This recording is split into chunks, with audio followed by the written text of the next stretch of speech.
Okay, so I have two very different topics for you this morning. One of them is programming style, which could be thought of as the part of a program which is ignored by the compiler. And because it's ignored, it could be considered to be of no significance. So pretty much anything you want to do is okay. One style is as good as another. I'm going to try to persuade you today that that's not actually true, that style is critically important and some styles are significantly better than others. The other topic is your brain, which is, that big hunk of meat that lives in your skull that you think and reason with. And you might think these two topics have absolutely nothing to do with each other. What could programming style have to do with brains? It turns out that there is a connection, and it's a very interesting connection. This morning I'm going to be misrepresenting the work of Daniel Kahneman. Kahneman is a Nobel-winning psychologist. Now, it turns out Nobel does not give a prize for psychology, so they gave him the prize in economics. And it's because he discovered that one of the first principles of economics is wrong, which is that a party can be expected to pursue its own best interest.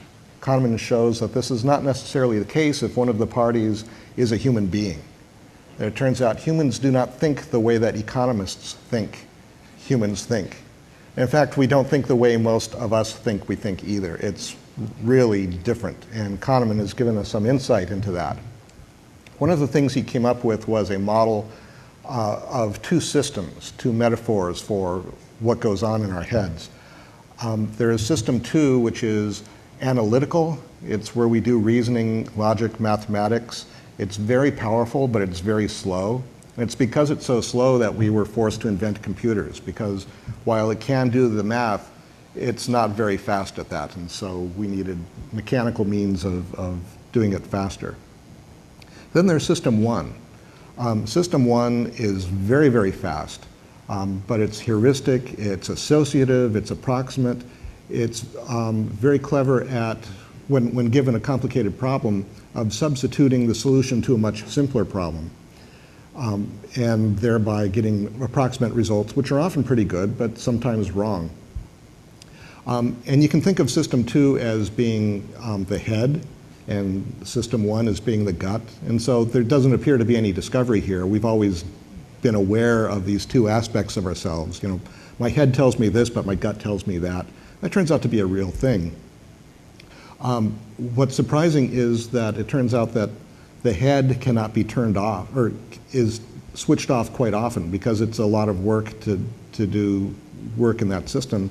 So we very often turn it off. But the really interesting thing is that system 1, or the gut, cannot be turned off. It is always on, and it is sometimes wrong, and it provides the working set for system 2. And as you know, if you have a logical system with false premises, then you can reach false conclusions, and it turns out we do this all the time. And the more you study Kahneman, the more amazing it is that we're ever able to finish anything, because there's so many biases and paradoxes in the way we work. It's really quite astonishing. So I'll give you an example of how we do this from visual processing. Visual processing is the opposite of computer graphics, where you take a signal from a camera and study the pixels and try to identify all of the objects in the scene and how they're all moving relative to each other. This turns out to be really, really hard. But somehow we're able to do this all the time, and we can do it in real time. So there are a lot of latency compensation tricks and other cheats that happen in our visual system which allow us to move through the world without running into things or getting confused, there's obvious evolutionary advantage in being able to do that, because when you're being chased by the cyber cat, you need to solve some really complicated problems really fast. And evidence that it works is that we're not extinct yet. So this is an optical illusion developed by Adelson at MIT. And it shows a checkerboard with white squares and black squares, and there's a cylinder casting a shadow.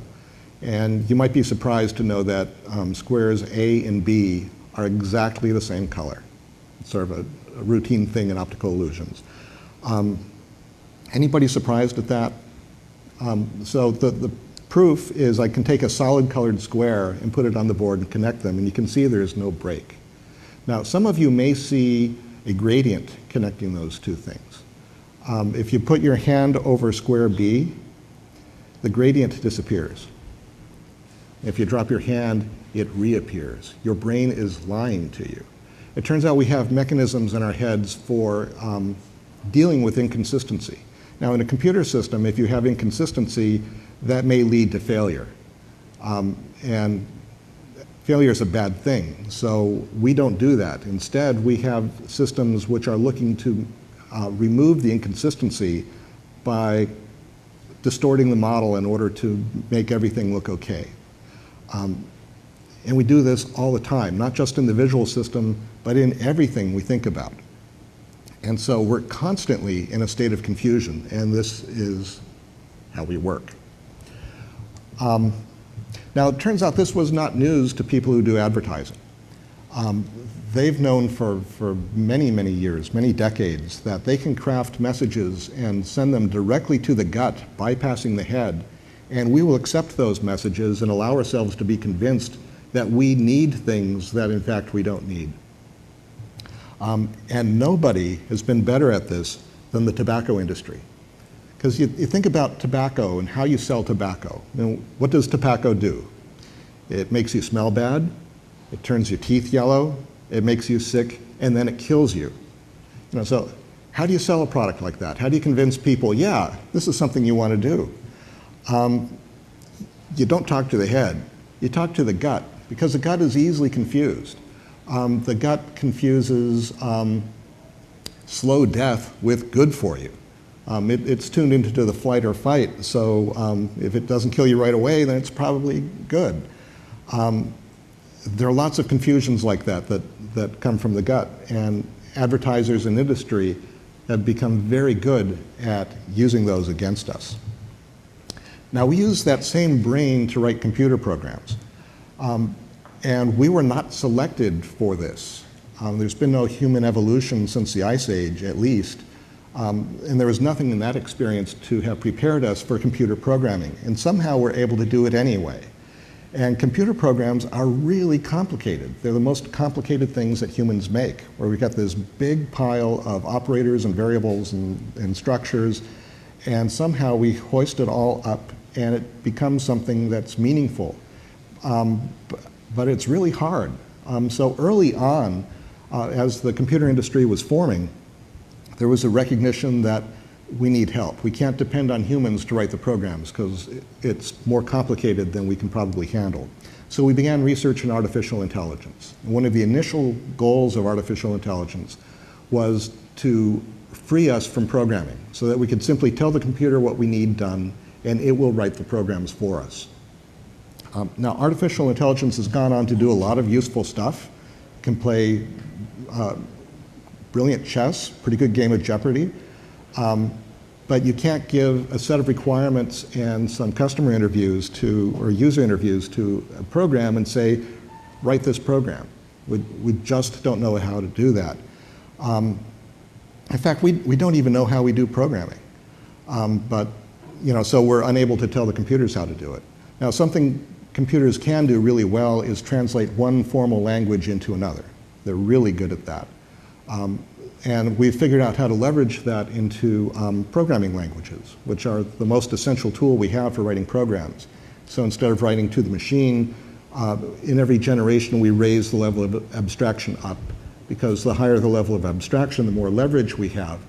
But basically, at the end of the day, it's still programming, and it's still really hard. One of the things that makes it hard is the need for perfection. Programs have to be perfect. The contract we have with the computer is that if the program is not perfect in every aspect for all possible states, then the computer has license to do the worst possible thing at the worst possible time. And it's not even the computer's fault. It's your fault because your program wasn't perfect. So you would think with that constraint, we would never release a program until it is perfect. But that obviously doesn't work because we'll never make it perfect. And in fact, we don't even know how to tell if it's perfect, even if it were perfect. You know, we can tell if it passes all of its tests, but we know the tests don't approach perfection. We just don't know what perfection means. We wouldn't know it if we saw it. So instead, we'll release it early and hope that whatever is wrong in it, we'll discover it before someone else does. We call that beta. And the state of the art today seems to be everything is in a perpetual state of beta. Nothing will ever get finished.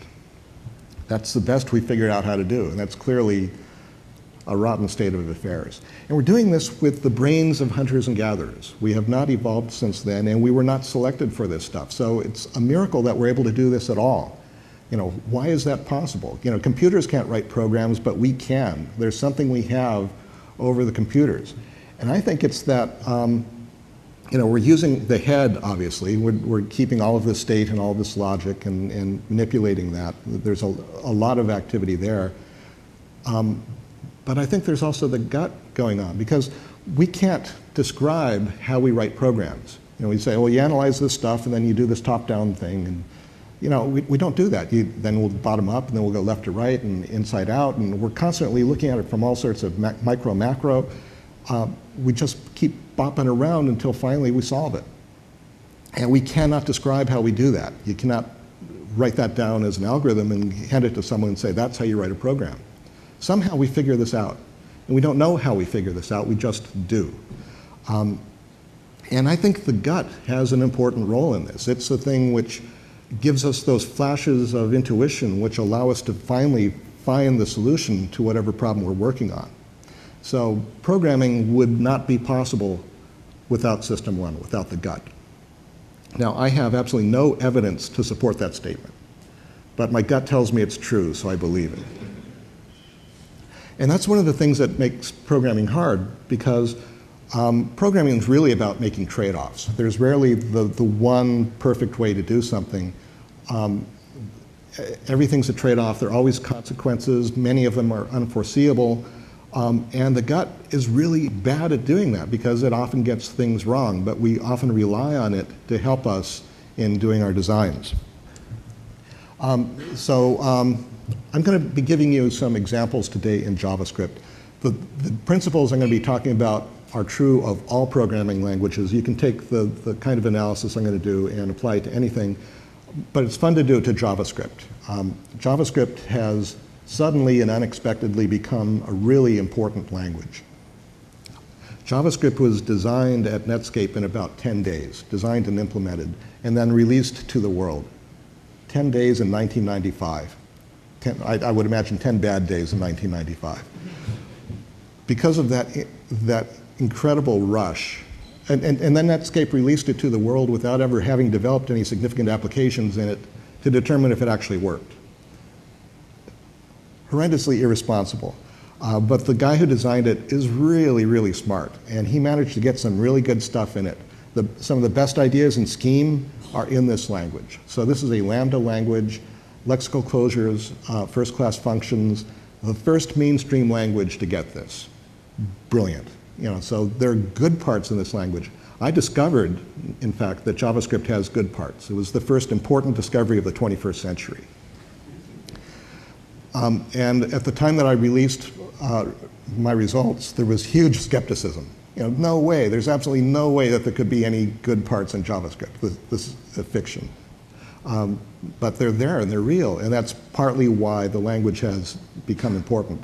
But it also has tremendous bad parts, probably more bad parts per good part than any other language. You know, so no other language gives you this extreme of the ridiculous to the sublime as JavaScript. So in order to use this language, which is just full of traps, I wrote a program called JSLint, which is a parser for JavaScript, written in JavaScript, which enforces a set of rules on me. I wrote it for my own purposes because I do not trust myself to write in this language. It is so flimsy, you can very quickly get into trouble. And I thought it might be useful to other people, so I put it on the web. It's free. You can run it anywhere where JavaScript's running. If you're not using JSLint and you're writing JavaScript, there's something seriously wrong with you and your code. So it's a code quality tool, and it comes with a warning. which is JSLint will hurt your feelings. And it's true. I hear from people all the time saying, "Wah, JSLint just said my program could be improved. You know, wah, just make it stop doing that." And after several years of all this whining, I started to wonder, well, wait a minute, why are people crying? It's a code quality tool. You run it because you want advice on how to make your program better, and it gives you good advice. And people go, no, I don't want to hear that. I go, there's a serious disconnect here. There's something, what's going on here? And I felt it myself. You know, sometimes people would suggest a change to the program, and I go, well, that's a reasonable change. You know, they'd show me some error that they made that I could have detected statically, so I put it in, and then I run all of my own code through it, and I've been making that mistake, and it hurts.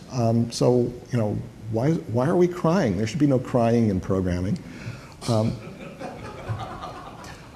You know, we think this is all logical. We're the most logical people in the world. We have no social skills at all. You know, we're totally committed to working with the computer, and yet we're crying all the time. You know, what's going on? And you can see it in things like, where do you put the curly braces? Do you put them on the left or on the right? So when Thompson designed B, he put them on the right. And Ritchie, when he designed C, he put them on the right too. But there were guys in the lab who said, no, we want to put them on the left. And I'm sure they had a meeting. And eventually, Thompson and Ritchie said, we don't care. This is a stupid argument. Because ultimately, there's not a good reason for why you should put them on one side or another. There's not. It's sort of like driving. You know, people in Japan and in England are able to ride on the left, and their accident rates don't seem to be any higher or lower than in Europe or the US.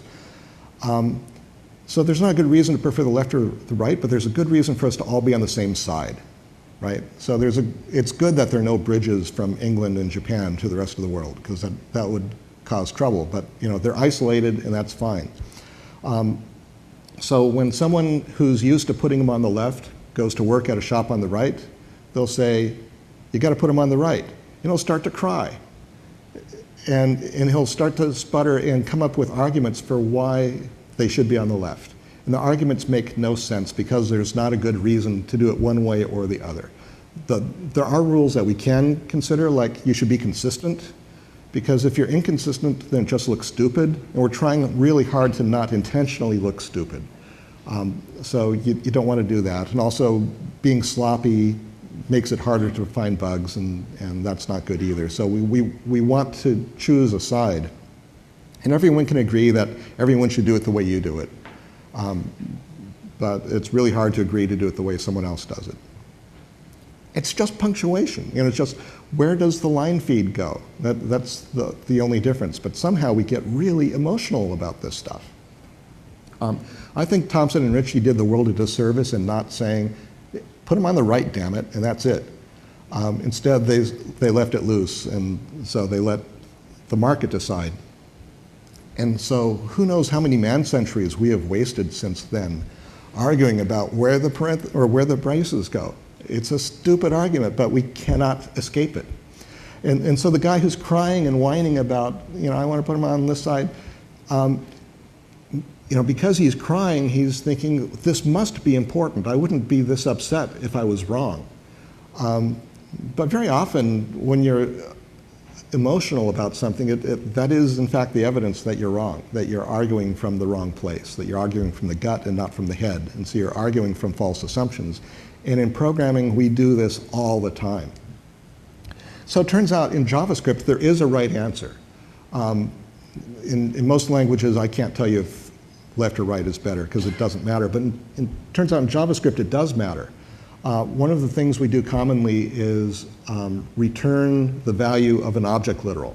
That's a powerful way of creating a new object, one of the good parts in JavaScript.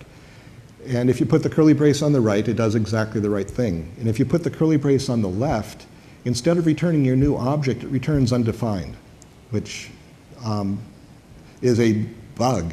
There's a design error in the language. It shouldn't work this way, but it does, because there's a stupid feature in the language called automatic semicolon insertion. And in this case, it will insert a semicolon after the return statement and completely change the meaning of your program. And you don't get, in some cases, you don't get any warnings about this. It compiles fine, It just does the wrong thing. And if you're trying to debug this little piece of code, you could go chasing all over the place because the thing that eventually signals the error could happen in a very different place from where this return statement was. And if you eventually trace it back and you're staring at this statement, you go, well, that's not the problem. You can waste a lot of time on this. And it turns out, if you always put the curly brace on the right and never on the left, you will never experience this problem. What's the relative cost in putting them on the left or on the right? Zero. There's no cost. Benefit, a terrible bug that you're going to spend hours in frustration on, or never have to do that. That turns out to be, or should be, a really easy trade-off. So just put them on the right, and you're safe, and put them on the left, and it doesn't always go wrong, but sometimes it'll go wrong, and so it's worth it. So we should prefer forms that are error resistant. That should be easy, but this turns out to be really controversial. Another thing that Thompson got wrong was the switch statement. He got it wrong because he modeled it after the Fortran computed goto statement, and we now know that goto is considered harmful, but there is goto-ness left in the switch. And one of the consequences of that is you can have one case fall through into another one.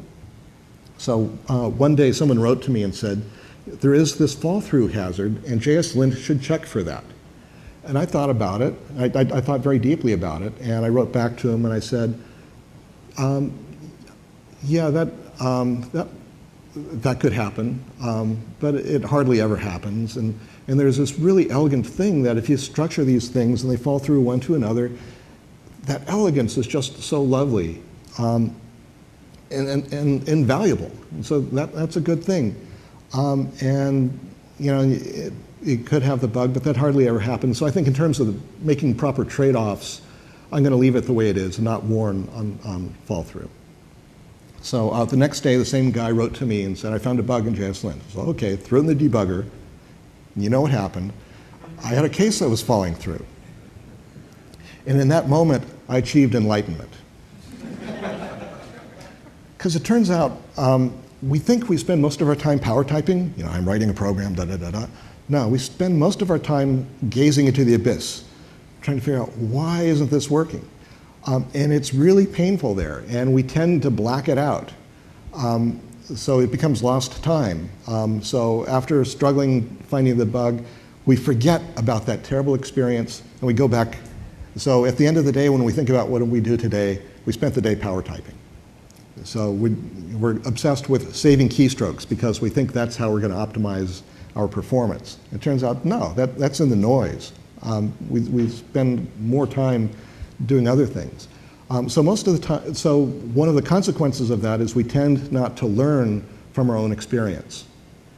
And so we'll tend to make the same mistakes over and over again. But on this occasion, it was so humiliating. There's no way I could escape from this because I'd given the speech the day before about how this was a good practice, and boom, I could not deny that, in fact, this was a very bad practice. So that changed the way I had to think about this stuff, that I now never intentionally fall through. And that the benefit of that is I can now easily find the cases where I accidentally fall through. And that makes my programs much more reliable. And that elegance that I was thinking about was an illusion. I mean, it was causing bad coupling, and you know, I was actually making the code worse. So, you know, the benefit that I thought I saw was wrong, and the risk that I dismissed turned out to be significantly higher than it actually was. So I said, that hardly ever happens, which is how the gut says it happens. The gut's really bad at math. It cannot do math. It's confused about things. It thinks that not very much is the same as none. It gives more weight to most than to all. It's just horrible at math. So when we rely on our gut to resolve problems like that, it's really easy to get incorrect results. So a good style can help produce better programs. Style shouldn't be about self-expression or personal preference or what's cool or hip or stuff. It should be about what can reduce the error rate, because we're trying to approach perfection. Imperfection's really hard. So we should bring extraordinary discipline to programming. I think there are analogies we can make with literary style. The Romans wrote Latin all in uppercase with no word breaks or punctuation, and that worked for them. I mean, they had the biggest empire in the world for a while, and they were very successful, and they were very smart and literate and wrote a lot of literature and good stuff. And they had this awful writing system. And this worked okay until Constantine established Christianity as the state religion of the Roman Empire. At that point, it became necessary to copy all of the holy documents and distribute them around the world. And they were forced to recognize that they did not have any original documents. They had copies of copies of copies of translations of copies of copies of copies. So of the copies that they had, none of them agreed. Every time a copy was made, errors were introduced.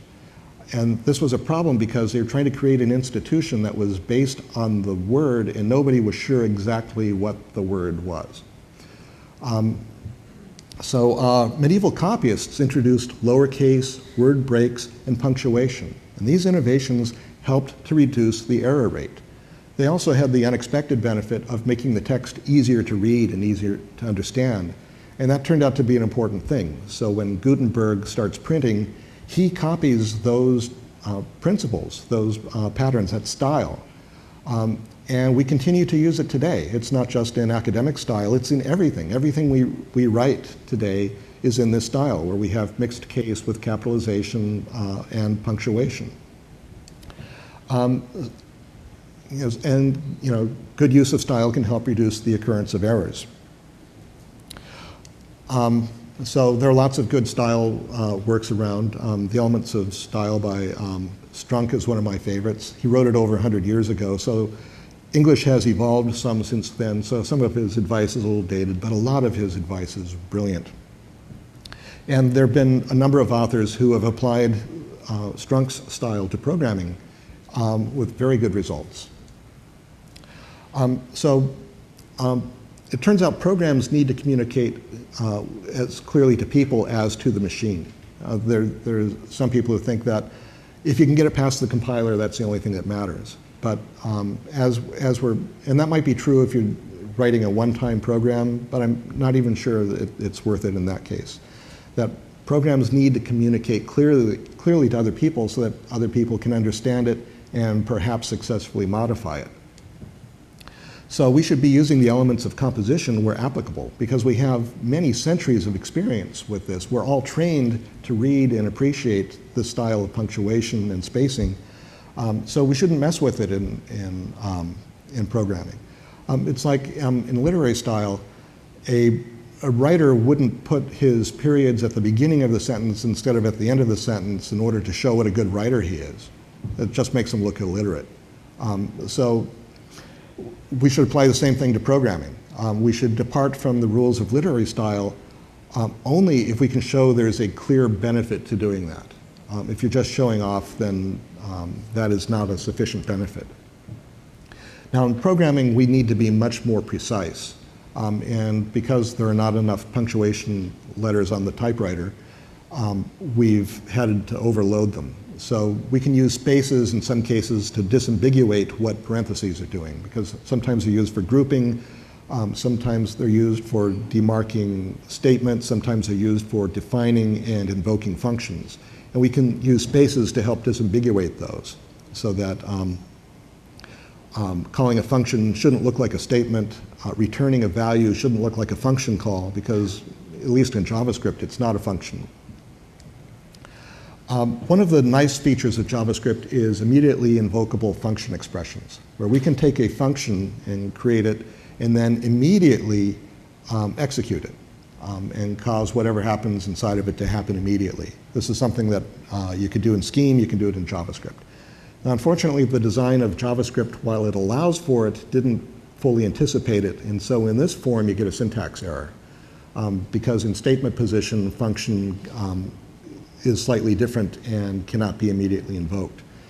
So some people discovered that if you wrap the function in parentheses, then it's no longer in statement position and you can invoke it immediately. But it looks kind of weird to me. You've got these little extra parens hanging out the end, sort of like dog balls. Ladies may want to look away. Yeah, this is a term of art. These are dog balls. If you Google it, you'll probably see my picture.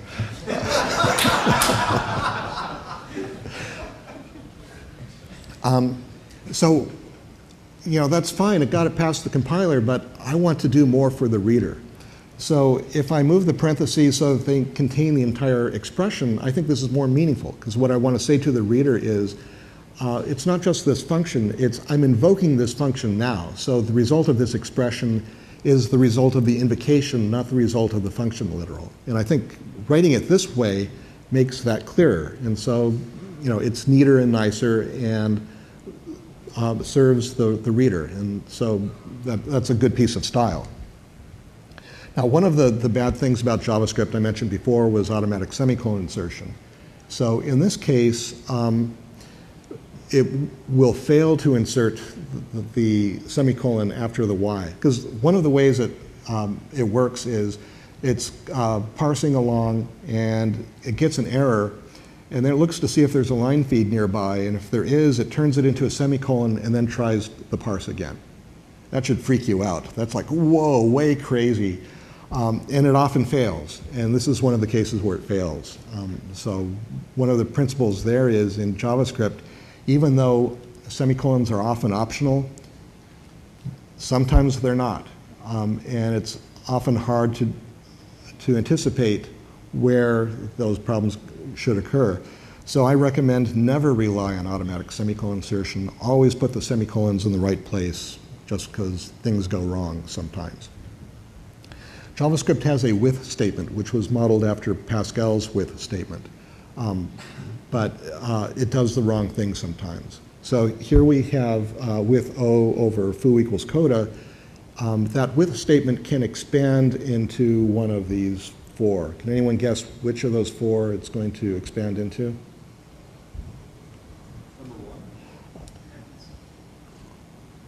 It's a trick question. It could expand into any of them. There's no way you can tell reading the program which one it's going to be. And in fact, every time this statement is encountered, it could be a different one. So, we're trying to be perfect, right? And I don't think you can have perfection if you can't read the code and know exactly what it's going to do. That's a source of confusion.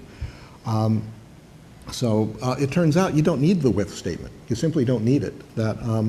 Write the thing it expands into instead, and the confusion goes away. So do that. So my advice is don't use with. Now, a lot of very clever people have come up with very clever uses for it. But I'm not saying that it isn't useful. I'm saying there's never a case where it isn't confusing. So usefulness is too low a standard. We need a much higher standard in selecting which features we're going to use. Because confusion must be avoided. Confusion is when the program appears to do one thing and does another. That is the source of bugs. So we want to keep as much confusion out of our programming as possible. JavaScript does type coercion when it does its equality tests. And as a result of that, it can get really surprising results. Now, many of these results look random. You're trying to imagine there couldn't possibly be a set of rules which cause this behavior. In fact, there is a set of rules. They're very long and complicated, so long that very few people can actually remember them. But this is a hazard in the language. Fortunately, there's also a triple equal operator which does the right thing. It does not do type coercion, so it will produce false for all of these. So my advice is never use double equal, always use triple equal, even though it requires you to go one more time, just because it's much easier to understand what the program is going to do, and that turns out to be important. Now, some people have asked, I found a case where double equal actually does what I want in one instance. Should I use it then? And my advice is no, don't even use it then. Because for someone who's reading your program, they're going to ask, is this a clumsy mistake, or did he actually discover the one case where this operator is useful? You don't want the reader of your program to have to stop and try to figure that out. Just use triple equal and the program will be much more successful. So if there's a feature of the language that is sometimes problematic, and if it could be replaced by another feature that is more reliable, always use the more reliable feature. This is a new feature that was added to JavaScript in the 5th edition. I think this was a mistake. It allows for creating very long string literals. So I've got two problems with it. The first one is that indentation turns out to be really important because we're writing nested functions, nested objects, and that nesting is very important to understanding how the program works, and this form causes everything to go out to the margin, and so it easily breaks readability. And so that's a bad thing. But worse than that, there is this syntactic hazard. So one of these statements is correct and the other is a syntax error. Can anybody spot the error in the second example? Extra space. Yeah. There's a space right here. And that causes a syntax error. So it's obvious once it's pointed out, right? Takes a while to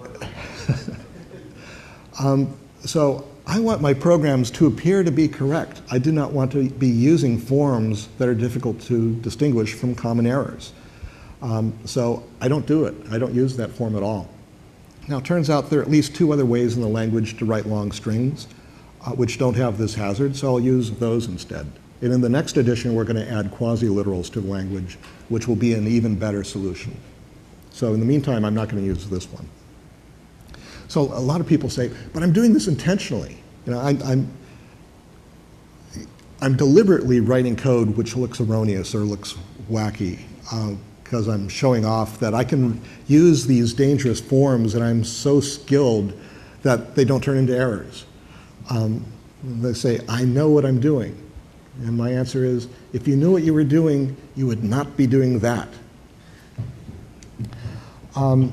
This was wrong in C. It's also wrong in JavaScript. It appears to be comparing the equality of A and B, but what it's actually doing is assigning B to A and then testing the truthiness of A. Completely different. So this is a confusion. So when you see this in a piece of code, you have to ask, is this an error? Or was it intentional? You don't know. It requires a lot of study in order to figure out what the intention was. All you know for sure is that the programmer was incompetent. Beyond that, you don't know what the program's trying to do. So make your programs look like what they do. Don't make the reader try to guess what's actually happening. Scope is one of the best inventions in the history of programming languages. It came out of Algol 60. Block scope is a feature of most languages today. JavaScript, turns out, does not have block scope. It has function scope. So a variable declared anywhere in a function is visible everywhere in the function, but not outside. And that's sufficient. You can write good programs having just function scope. The problem is JavaScript syntax was modeled after languages that have block scope. So when programmers come to JavaScript from other languages, often under duress, they get confused. They think that they're going to have block scoping, and they'll write assuming block scoping rules which are not in effect, and so they're actually causing confusion, which causes errors. And this is because of a crazy thing that JavaScript does called hoisting, where it takes the variable declaration wherever it occurs and moves the declaration part of it to the top of the function. So no matter where you declare it, it's actually being declared at the top. So because of that, I recommend that you declare all of your variables at the top of the function and not at the site of first use, which is where you would do it in a block-scoped languages. In a block-scoped language, the site of first use is good advice. In a function-scoped language, it's really bad advice. So declare your variables at the top. Also declare your functions before you call them. You don't need to, because hoisting also occurs for functions, but there is a similar confusion. The thing that I find gets people the most upset is applying this to for statements. They want to declare the induction variable in the header of the for, except it's not scoped to the loop as you would expect. It's scoped to the function. So this is another confusion, and they get really upset about it. This is one of the most emotional ones that I find. And they complain that this is how you'd write it in Java. And I say, write in the language you're writing in. This isn't Java. The rules are different. The sorts of errors that you get are different. Unfortunately, you're going to have to change your style to adapt to the regrettable errors that were made in the design of this language. You can't ignore the existence of the errors. So you have to adopt a style which is going to help you avoid them. In the next edition of JavaScript, there's probably going to be a let statement, which will work just like the var statement, except it will respect function scope, or respect block scope. So when that happens, my advice will be stop using the var statement, always use the let statement, unless you have to support IE6, or IE7, or IE8, or IE9, or IE10. We don't know about IE11 yet, but certainly if you only have to support IE12 and above, then you'll want to use the let statement. Otherwise, you're going to need to use the var statement. Global variables are a bad thing. They are evil, so you need to avoid global variables. Unfortunately, JavaScript makes it hard to avoid global variables. It doesn't have any kind of linker. It has no module system. So the way code units interact is they all get dumped together in a common global space, and they have to duke it out there. That might sound kind of error-prone, and it is. And many of the security hazards that occur in the browsers and in other environments are due to this. This is one of the root causes of cross-site scripting attacks. And one of the things that JavaScript does that actually makes it worse is in a function, if you forget to declare a var as a local variable, it assumes you intended it to be a global variable. So if you forget to say var I, suddenly your loops are indexing over global variables and bad things can occur. So to help mitigate all this stuff, I recommend writing global variable names all in uppercase because they are so hazardous but unavoidable that I want them to really stand out. I want to alert the reader, this piece of nonsense is a global variable and you need to respect that. Let's see, JavaScript has a new prefix that can be used for making new objects. It was modeled after Java syntax, but like many other things, it wasn't done correctly. So if you design a function that's intended to be used as a constructor, meaning that it should have a new prefix, and if someone forgets to add the new prefix, then instead of initializing a new object, it's going to be clobbering global variables. And there's no compiler warning, no runtime warning. This is seriously bad.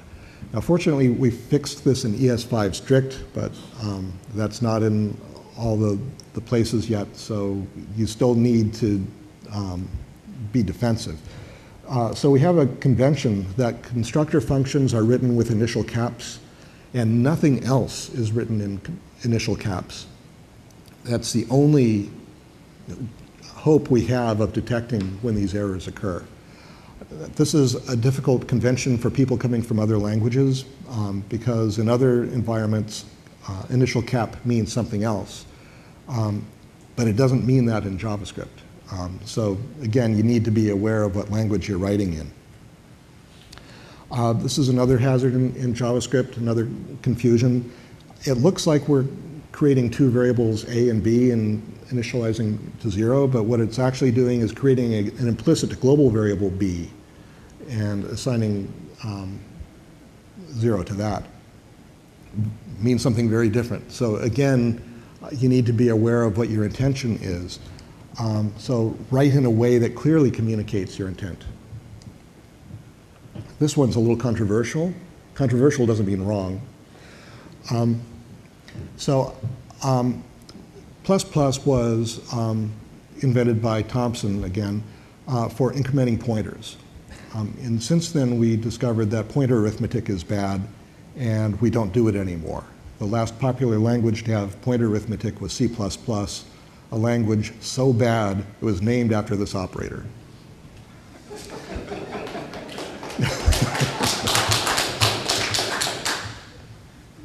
So this operator was implicated in the buffer overrun craze of the 20th century, something we still haven't gotten completely over. One of the consequences of this operator is that it encourages us to try to do too much in a statement or an expression. And so the programs get really dense, and it is very difficult to understand exactly what it's going to do in all cases, and evildoers have found a way to exploit that. I find in my own practice that when I'm using ++ anywhere, I start getting this twitch, and I can't help it. I start trying to write one-liners. I try to condense all my code down as small as possible. I start writing really stupid code, and I can't control it. So I found that I had to swear it off. So I don't use it anymore. I don't. So even for incrementing an induction variable, I'll use +=1 instead, because that doesn't give me the twitch. I don't feel like I need to start nesting expressions deeply, and my code remains clear. And I've had people write to me and say, well, I should be able to write X++ because it means exactly the same thing, and it's one character shorter, and that character is important. And it's not. Again, you can look at what is the cost of that one character. It's negligible. But it's worse than that because they're not the same. It's the same as ++x. So what that tells me is when I see someone using X++ in an increment position, then maybe they don't understand the difference between pre-increment and post-increment. It means that when I'm reading their code, I have to look at every ++ and ask, did he get this one backwards? Because it's a really easy off by one error to make. And it's a really hard one to debug because it's only off by one for a tiny unit of time. So I find that having that source of confusion in programs is just not worth it. I can use +=1, and I'm free of all those concerns. Recently I was reviewing some code and I saw this, ++x, ++x. And start wondering, okay, what's the story here? How did this happen? Probably someone discovered an off by one error and go, okay, well, if we repeat the statement, then that fixes it. So that asks, why do we have a different form for adding 1 than for every other value? Why is that such a unique singular case that it requires completely different syntax than all the other forms?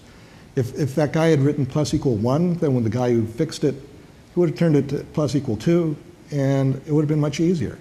So the keystrokes were not avoided here. It actually ended up cluttering up the program. If he had had a common form, it would have been a much easier program to maintain. So for no cost, by adopting a more rigorous style, many classes of errors can automatically be avoided. Here's another one. This, again, is due to Thompson. When Thompson was modifying BCPL in order to produce B, he had a choice. He could make the parens around the condition optional, or he could make the braces around the consequence optional. Coming from Fortran, he liked the parens, and so he kept those.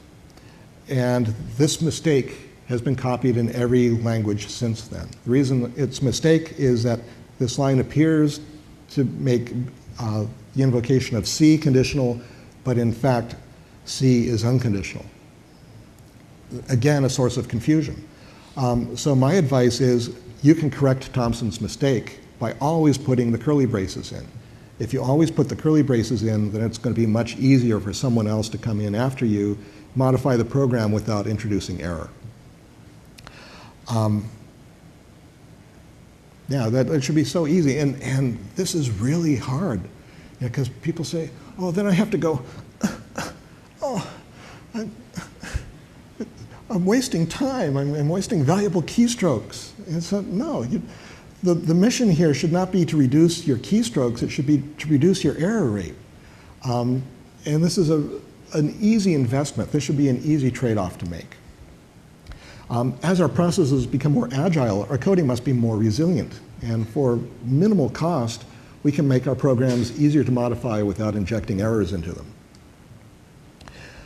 Programming is the most complicated thing that humans do. And computer programs must be perfect, and humans are not good at perfect. And I'll give myself as an example. I am a deeply imperfect human being. But somehow I'm able to write programs pretty good. So programming design or programming style demands discipline. It shouldn't be about picking features because they're pretty or familiar. It should be because they help reduce the error rate. The consequence is gazing to the abyss. As Nietzsche said, when you gaze into the abyss gazes into you. It's terrible down there. It's soul-destroying. It's deeply unpleasant. There is something wrong with us that after we finish it, we have this little rush of euphoria. That felt good, and we black it out. It's almost like childbirth. We just forget how much pain was involved there. We just move on because we have this wonderful defect. That doesn't happen to normal people. Normal people go in there, and they're in the abyss, and they're going, I'm changing majors. I mean, there's something wrong with you guys. This is terrible. I don't know how you do this. This is so unpleasant. You have to spend so much time gazing into your own failures. How do you feel good about that? That doesn't make any sense. Again, there's something wrong with us, and we're able to do it. And that's good because, if it weren't for us, there'd be no software. But we could spend a lot less time in the abyss. And when we think about how can we make ourselves more productive as programmers, this is number one. If we can spend less time in the abyss, we'll be much more productive. Thinking about keystroke optimization, that's the wrong place to be saving time because you could take all the programs that you wrote in a year, all the clean finished code, you could type that code in about a day, maybe 2 days. It wouldn't be a great day, but then you have to ask, what are you doing with the other 99% of your time? A lot of that time is spent in the abyss. So when I was designing JSLint, it was driven by the need to automatically detect defects.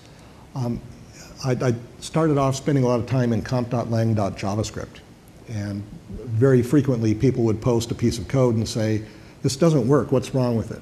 So I'd take it and throw it in JSLint, and sometimes JSLint would show, yeah, there's a problem. And sometimes it couldn't. And so I'd go, okay, so why can't it find the defect? And in some cases it was because they were using forms which tended to hide defects. So I've shown you some examples of that. The comma operator is another one. There are a lot of errors that cannot be detected if you commonly use comma operator. So JSLint taught me that any form which can hide a defect should be considered a defect in itself. This was really surprising to me because when I started this exercise, my thinking was, I want to show my mastery of the language by using all of the features of the language all of the time. And JSLint showed me, no, that is really a very stupid way to write programs, that you're optimizing on the wrong dimension. You shouldn't be optimizing to show off. You should be optimizing to be correct. So the approach I finally settled on was language subsetting. It's been said only a madman would use all of C++. It's also been said only a madman would use C++, but that's for another time. The things I showed you here about JavaScript, where you can take the problematic parts, the bad parts, and simply not use them, works in all languages. So language designers invariably will add things to the language that they shouldn't have. They're trying to push the envelope, which is good. But once a feature gets out there, they are powerless to retract it, unless the language is a failure, in which case they can go ahead and refine it. But if you have a language that's as popular as JavaScript, you can't undo the badness. Because the problem with the bad features isn't that they're useless, it's that they're dangerous. And clever people will find uses for all of the dangerous features. And once they do that, you cannot then retract those features without breaking them. So it turns out you have a power that the language designer doesn't have. You can remove those features. You can decide for yourself that feature is just not worth the cost. It's too unreliable.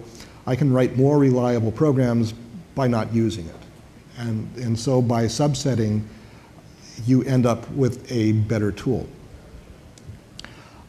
So there will be bugs. I'm not promising that adopting a better style will make your programs bug-free. What I can promise you is that we're going to shave the odds in your favor. So certain classes of errors will no longer be possible. And we look for things like that. That we like type checking in our languages because they make certain classes of errors impossible. They don't type checking by no means reduces all possibility of error, but it removes some of them, not most of them, but enough that it is worth it. And subsetting provides a similar benefit. So that's all I got for you. Good style is good for your gut. Thank you and good night.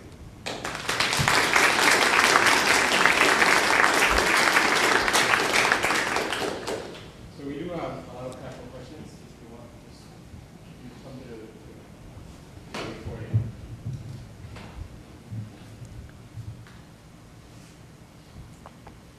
it. So given your general mistrust of JavaScript and specifically of the parsing, how do you feel about languages that compile to JavaScript like CoffeeScript?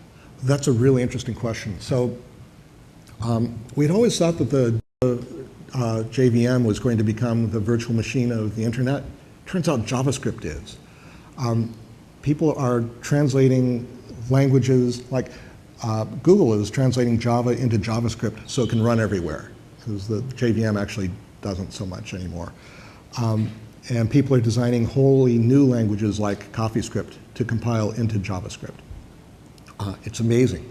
We never anticipated that. And I expect we're going to see more and more of it. So my feeling is that the best language to be writing JavaScript for is the JSLint subset of JavaScript. CoffeeScript, though, is a really nice language. There is much that's in CoffeeScript that I wish was in JavaScript. There is much which is not in CoffeeScript, which I wish was not in JavaScript. So it sort of takes the best parts of JavaScript and puts a new, much lighter syntax on it, which is really nice, escapes from Thompson stuff. And we're going to see much more of that. And as the JavaScript engines get faster, in some cases we're going to start approaching C speeds. JavaScript's going to become even more popular as a runtime format.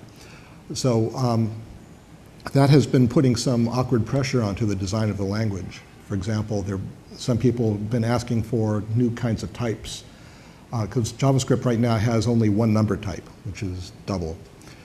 And so they want to have ints of various sizes because ints are more error prone, because you can easily overflow an int and get a vastly wrong error.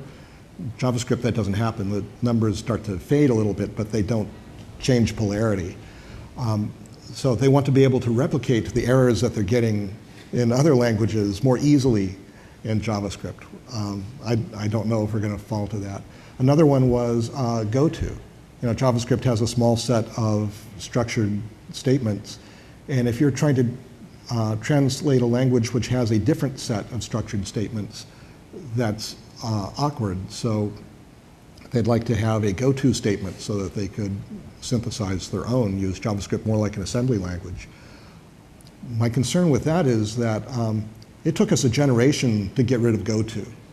And if we put it back in, some kid's going to go, wow, you can make your programs go faster with goto, and then boom, it's going to take another generation to get rid of it again. So I'm not keen to do that. So we're looking at other things, like we want to implement proper tail calls, which will allow goto with a more structured approach. And I think that's going to be a good trade-off. Thank you. Thank you. Hi, John Griffin with Telecommunication Systems. I'm curious as to your thoughts on comments. In particular, are comments defects in their use of programming? Comments, real good question. So I think comments are essential because our programming languages are not eloquent enough to describe fully what they're doing. And we're tending to go the opposite direction. We're now favoring language designs which have more terseness, which can make identification of what the program is intending to do more difficult. Problem with comments is that if the comment is wrong, then it works significantly against readability and maintainability, and very often the comments are wrong. So it'd be nice if it were possible to automatically determine that the comments are wrong and correct them, but that turns into an AI problem, and I don't see a solution for that. So I think we need comments, and we need to be at least as rigorous in maintaining the comments as the rest of it. And unfortunately, since it's considered part of what the compiler ignores, it tends not to happen. I've been a programmer for 35 years, and on one hand, I agree strongly with almost everything you've said, and I'm glad to hear someone saying it, but on the other hand, it's profoundly depressing after 35 years to still hear it being said, because that means it's still necessary to say it. Why aren't we doing a better job of teaching people to think this way when they first learn how to program? I'm not an academic, so I can't rightly tell you that. Fair enough. So some of us are. Some of us are trying to teach it. I took over Berkeley's software engineering course about 3 years ago, and kind of one of the things I tell the students coming in is, I know you can stay up 3 nights in a row and pound out an impressive demo, but I don't care about that. I want to see that you can go through a process that results in code that if you came back with it 6 months from now, you would have a clue of what to do with it.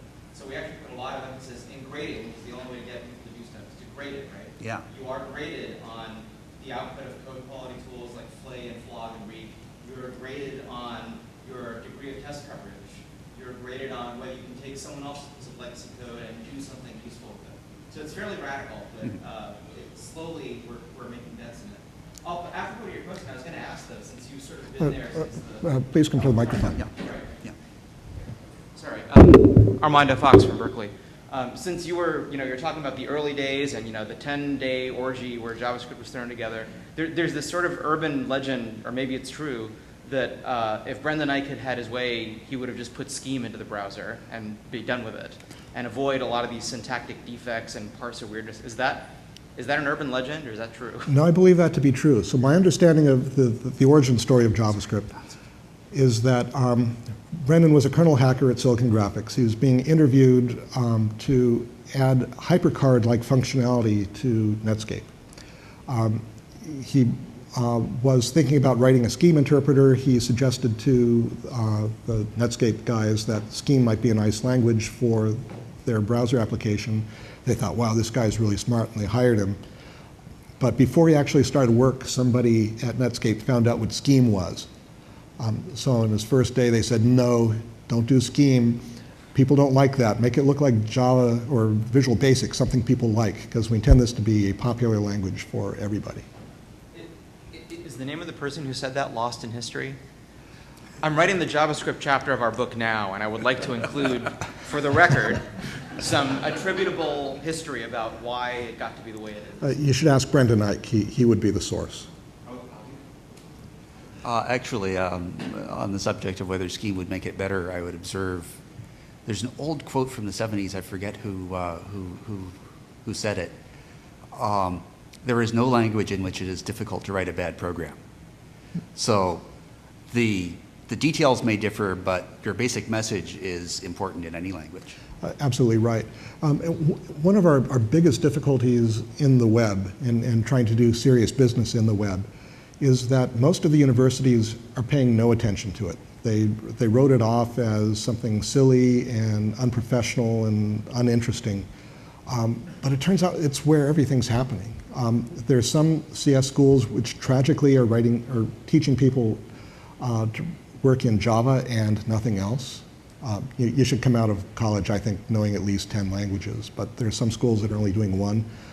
And even in the schools with many languages, JavaScript is not one of them.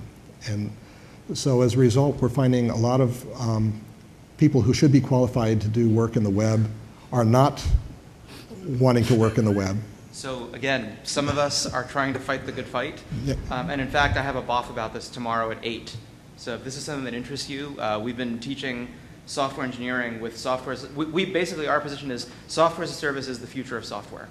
there'll be stuff that runs in the cloud and stuff that runs on your phone, and that's pretty much 95% of all the software out there is going to. So you need to understand how that's different from writing Java code that runs on my computer. Right. So if you're interested in talking about this, Bob, tomorrow, those cards up here. So because of this vacuum we've got on the academic side, most of the people who are coming into web programming are unqualified. So they're mostly self-taught, coming from other fields. And I'm glad to have them, except they don't have the experience, the training, the discipline that comes from being at a good CS school. And so that's why I have to keep telling the story. Well, I think that if we're looking at style, people coming from other backgrounds are often much better prepared for imperfection, because if you have a strong math background, you're terrible at understanding emergence and imperfection and, you know, unpredictability, you know, since math doesn't do that. And I actually like English majors, Yeah. because it turns out that you're writing more English than you're writing COBOL or what Java or whatever we're writing in. That, you know, there's the commentary in the programs, there's the documentation, there's the email with the group, and all of that stuff. So someone who can put the words together and make sense, that turns out to be a valuable skill. Well, and especially if you have a poetry background, because it is highly technical. But my actual question was about style and prototypes, and whether you could say something about how you see prototypes sort of reflected or well reflected in style. Depends. If it's going to be something that you throw away, then, you know, maybe it doesn't matter. In that case, fast and dirty is probably the thing. Although sometimes prototypes turn out looking so nice that they get elevated and then you're stuck. Oh, I meant as an object, as the object framework of prototyping, prototyped objects in JavaScript. Wait, you're talking about JavaScript prototypes? Yeah, sorry. I'm sorry. Wasn't clear. So what about them? So how would you, or how do you see those playing into good style? So one of the good parts of JavaScript is that it has prototypal inheritance, which is similar to classical inheritance, except there are no classes. So objects inherit directly from other objects. People coming from the Java tradition see this as a retrograde. I think it's actually an advancement, that it takes a lot of overhead out of the system and is much more expressive. It came out of a language called Self that was developed at Xerox PARC and then later at Sun Labs. Self is a brilliant language. JavaScript was strongly influenced by it. I think it's good stuff. All right, with that, I think we're about out of time. Thank you.